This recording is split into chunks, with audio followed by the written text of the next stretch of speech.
Today we're going to be talking about 3 of the biggest myths when trying to conceive. And I've got Amanda Graydon and Jessie Mundell here to help.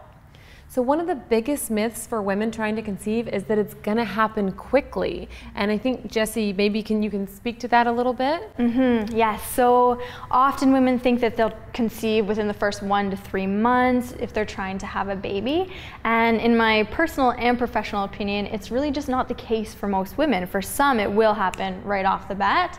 But for most, 6 to 12 months is actually a more reasonable guideline for how long it could take to conceive. And in my personal experience, that was mine as well. It was probably at least a year of trying to get my cycles more regular and trying to conceive before we actually did.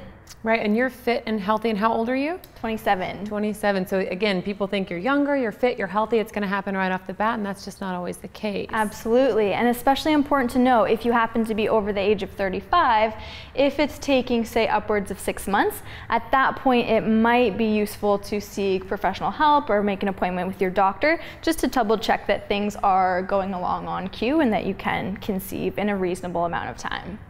And I think the second biggest myth in that same vein is that if you conceived quickly the first time, that you'll always conceive quickly.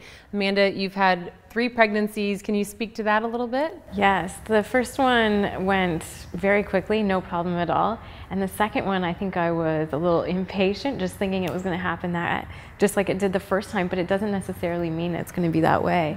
The third one was just as quickly as the first. So it doesn't have to be the same each time. And there's different things that can impact that, right? Whether or not you're breastfeeding, your stress levels, exhaustion maybe from having other babies. That's right, that's right. And possibly that was a factor with the second one around because I was tired with the first. So you want to consider your stress levels, your activity levels, and other things that are going on in your life that could also stress you out, relationships, new family dynamics, and other things. Yeah, right, because the body, there's a certain amount of stress that our body can handle, and it doesn't always know the difference between stress from exercise, stress from lack of sleep, exhaustion, like you said, different family dynamics. There's a lot of things going on, so I think it's really important to give yourself a little bit of grace during that time. And again, the stress of wanting to conceive and feeling like you can't, that can even be part of it as well.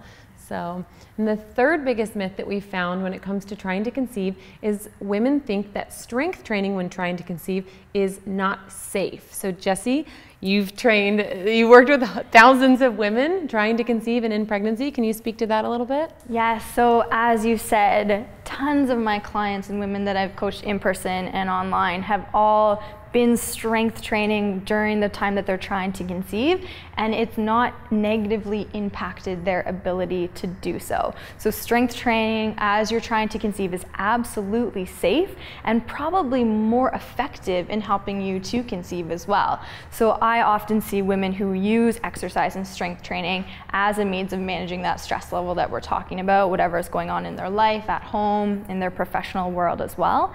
And just really exercising and strength training to set the body up to be able to have a comfortable, successful pregnancy, I think is one of the key components of exercising and trying to conceive. And there's a difference too between strength training and excessive exercise. I think that's kind of a big difference. So if you are someone who exercises a whole lot and maybe you're not able to recover from that exercise, that could be something that might affect trying to conceive. But just good, healthy, intelligent strength training should be no problem, because you strength trained before, during, after all of your pregnancy. So leading up trying to conceive, do you feel like that was something that helped you kind of with that? Exactly, Molly. I strength trained through all 3 pregnancies and also leading into them.